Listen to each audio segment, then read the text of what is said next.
They admit that most of the weapons were in possession legally. I was going over the first half of this video. I've misspoke at least 6 times. I'm not going to go over every time I misspoke, but anyways, but there's one big thing that I misspoke about.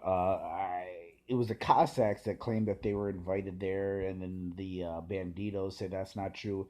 I also said only 2 to 4 people were shot. I meant to say 2 to 4 people were killed by the police. There's a total of 9 people that were killed, bikers that were killed, and there was also 20 injured. One was shot by the cops, at least one, maybe more. So there's actually, I'll probably get some comments in the comment section about some things that I misspoke about. I'm not reading off a script. I didn't outline anything, so I'm just kind of going off the top of my head. So I'm sure I have there's some little details that I got wrong, and the little details I probably just misspoke at. Also, I'm recovering from a cold. So anyways, let's get back to where I was at. So anyways, they arrest all these people, and majority of them are almost definitely innocent. Um, I'd be very surprised if most of them are guilty, but even if they are, they certainly don't have evidence against most of them.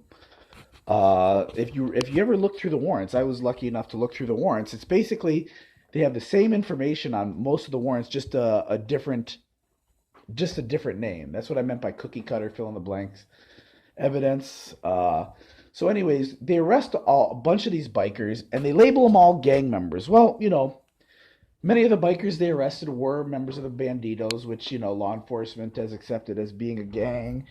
The Cossacks, which is an outlaw motorcycle club. I'm not sure if they're a gang or not, but they certainly seem to be acting like that one. They claim to be fighting over with the Banditos over this bottom rocker. I don't want to get too into that. What that's all about. I don't know if they were feuding over any sort of drugs or, you know, extortion territory or whatnot. That you typically associate, with violence that street gangs are involved in, and motorcycle gangs. I'm sure are probably involved in some of these things too, in terms of why the violence erupts between them, especially up in Canada. Violence amongst biker gangs seems to be a much bigger problem in Canada than it is in the United States. But these guys, many of them, they can be just as violent as any member of the Bloods or Crips or MS-13. The thing is that their numbers are just so small. And they're also quite sharp at keeping most of the time, their activities, behind the scenes, under the shadows. They do a much better job of, that than street gangs. And so I'm not sure what they're all up to.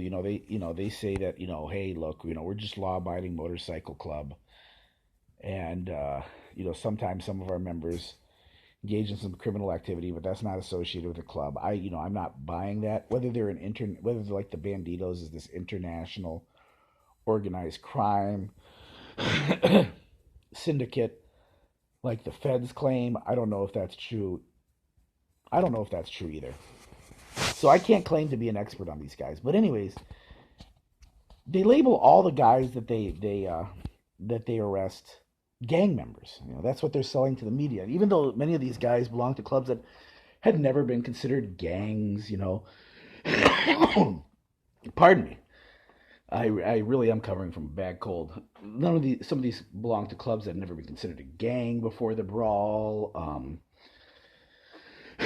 They're still not registered as any sort of as a gang, amongst the Texas law enforcement community. They just labeled them all as gangs, including some of the ones that had been, the Banditos. They labeled a gang. Like I said, they had always been considered a gang, but you had like a club called the Distorted Motorcycle Club, where they're involved in suing the police. What their attorney claims, and this is just their attorney, says, look, they're a charity motorcycle club. They're not an outlaw motorcycle gang. They have a total of, I think it's 9 members, 5 men, 4 women. Of the 2 that were arrested, one had never been, the woman, she had never been arrested before. The man had only been arrested, in trouble with the law once. That was back in 2001 for DUI. Nobody ever thinks of a DUI as somehow gang related. And the other seven members